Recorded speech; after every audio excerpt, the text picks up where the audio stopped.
out where they say, let us be gay. I'm going Hollywood. I'll ballyhoo things to you. I'm going Hollywood. Say, while you sleepy heads are in that haze, I'll be dancing. I'm going to be dancing with the sun-kissed baby, and I'm on my way. Here's my beret. I'm going Hollywood. Hi there, I'm David Duncan and welcome to Bing Crosby, The Hollywood Years. Well, Bing's first film for 1938 is an interesting one, but unfortunately it was plagued with problems, especially in the executive department, that led to changes in the editing that affected the outcome of the finished film. It's called Dr. Rhythm and co-starred Bing alongside Mary Carlisle, Andy Devine and a lady comedian not well remembered today, Beatrice Lillie.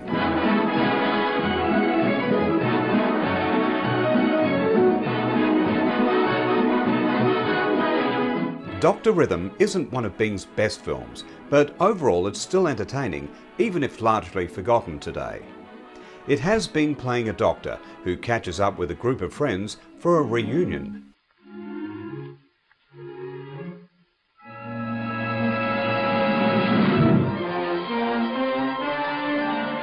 They over-celebrate and end up in Central Park Zoo, getting up to all kinds of trouble. Where's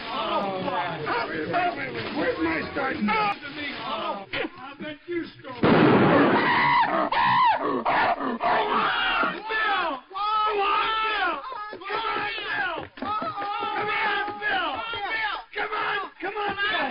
Andy Devine, who plays one of the friends, is a policeman and has an accident at the zoo, so the next day Bing helps him out by taking his place as a cop and goes on assignment as a bodyguard for Mary Carlisle's character. I'm in hopes you think it over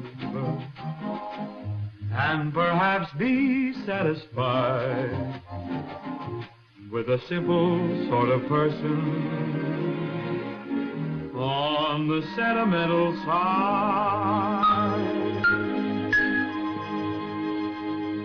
The only trouble is, she doesn't want the bodyguard who's been hired by her aunt. She just wants to get married, but doesn't realise her fiancé is actually a crook. Bing saves the day though by crooning some nice tunes and in the end wins her heart. My heart has taken lessons, learning how to sing. Every morning, la la la la la la la la la la, poor thing. My heart has taken lessons, conscientiously. Every moment, la la la la la la la, it amazes me. The story is kept moving by a series of slapstick routines that Frank Tuttle, the director, was so good at in the previous films that he made with Bing.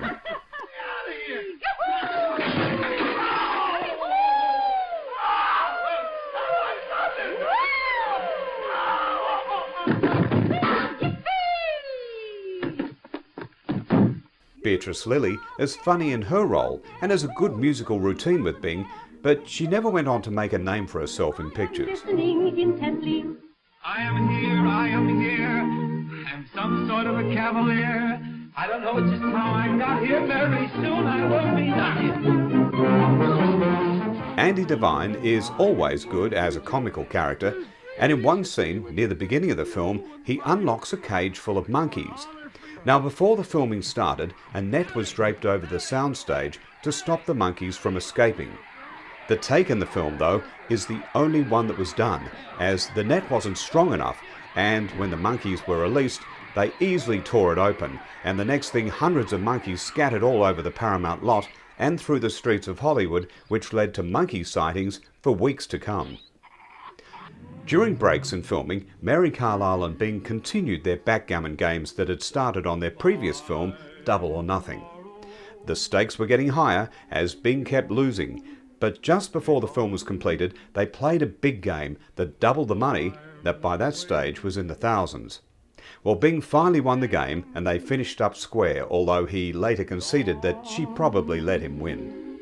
Being in love with you what I might do. Please understand if that sounds extreme. This is my night to dream. Now, apart from all the fun, there is a sad note to Dr. Rhythm. You see, Bing had organised for his friend Louis Armstrong to star in the film as well.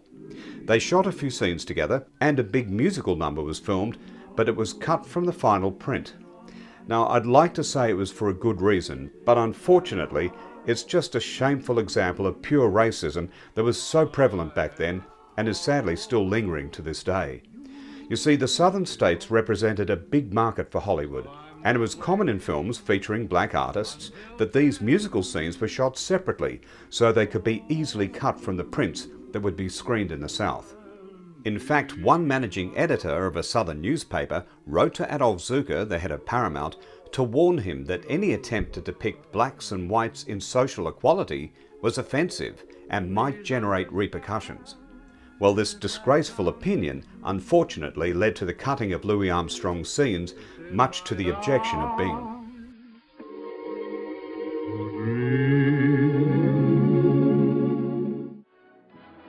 Dr. Rhythm today is looked upon as probably one of Bing's weaker screen efforts, but for fans it's still an entertaining film, and the songs, although not chart breakers, are pleasant enough to listen to.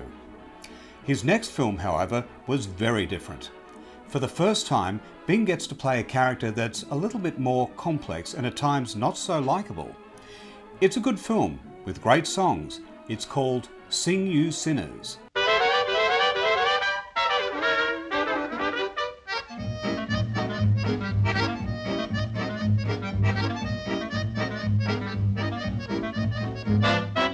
Originally titled The Unholy BBs, a title that Bing actually liked, but I'm glad to say was thrown out, Sing You Sinners has him starring opposite Fred MacMurray and a young Donald O'Connor in his first major film appearance. Yes, we'll gather at the river, the beautiful river. Gather with the saints at the river. It's a fun story that fit Bing like a glove, as it involved one of his great passions, horse racing. In fact, some of his own horses are featured in the film. Why that sigh? Bing, Fred and Donald are brothers who have a singing act in a local nightclub, even though they don't really think it's an admirable way to earn a living. Don't break. That's just a rumor. Where is your humor? Can't you laugh and call it love?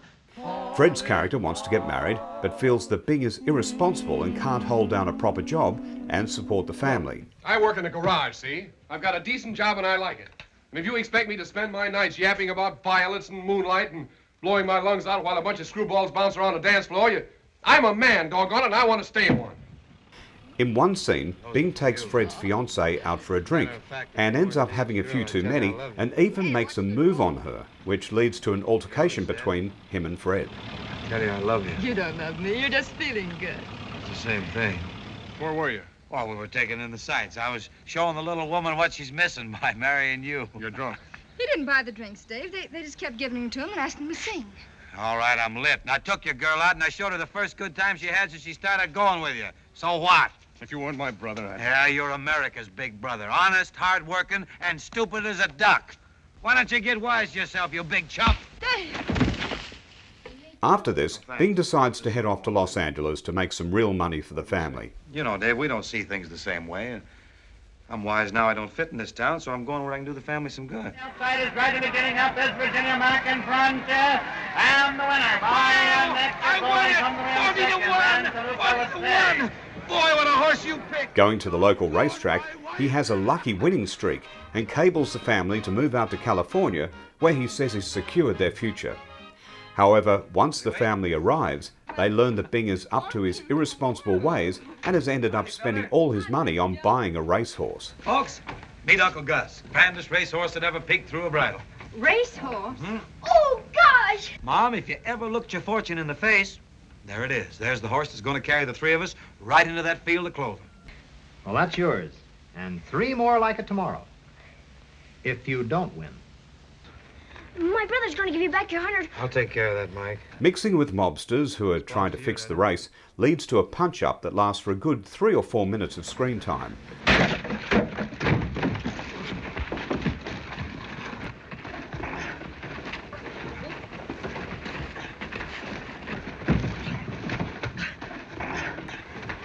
Hey! Hey! Throw that gun away, Mom. We'll fix these guys. Mike's in that stall, Mom. They beat him up. Oh! Oh!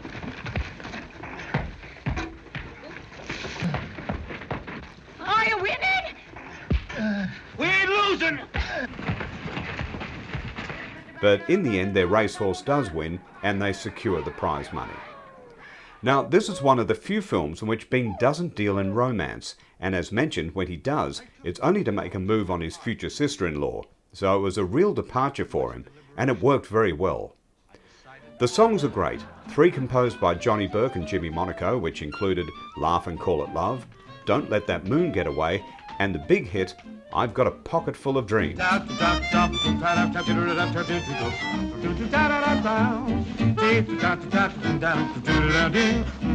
And goldenrod. Ho, ho, ho, ho. Lucky, lucky me. No sevens, I can live in luxury.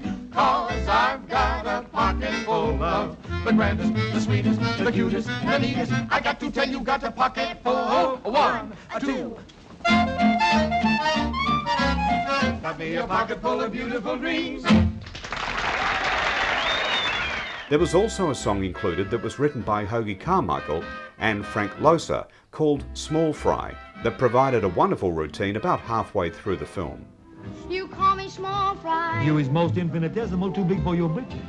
Now you call me Small Fry. Look at here, shorter than me. I wonder where my switch is. My. Now I never heard such carrying on. Better look in the closet, Ma. I'll bet the gin is all gone. Oh, yeah.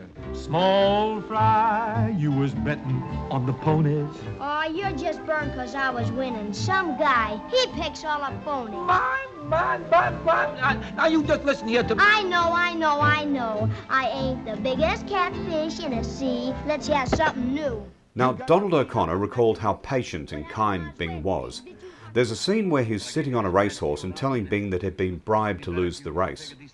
Donald said that he kept blowing his lines and they had to do it over multiple times, but it never fazed Bing, who just told him that he'd get it and they didn't have anywhere else to be. Well, they finally got the good take, and it all worked out well as predicted. Won't you? You stick with me. If anything happens... Oh, you darn tootin'. That's swell. You just watch me. We'll show you. Me and Uncle Gus. Another old friend of Bing's, Harry Barris from the Paul Whiteman days, also makes an appearance in a nightclub as a band leader, who backs him on a number that just oozes with a relaxed Crosby charm. Come on, Joe, how about it? Oh, for the love of... Go on.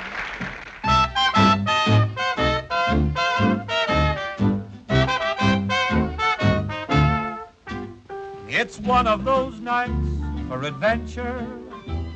We ought to be recklessly gay. Who knows what we'll find? So if you're inclined, don't let that moon get away. Your eyes have a way of revealing thoughts that you really should say. Maybe romance, so while there's a chance, don't let that moon get away. So, all in all, Sing You Sinners is a really entertaining film and is a great stepping stone for Bing to the more serious and complex characters to come in the 1940s. I'm David Duncan. Join me next time on Bing Crosby, The Hollywood Years, when we look at 1939, the final year in this first series.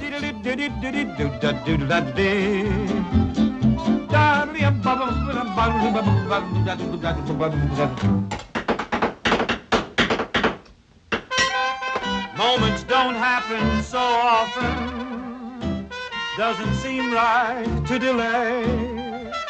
If you feel it too, whatever you do, don't let that move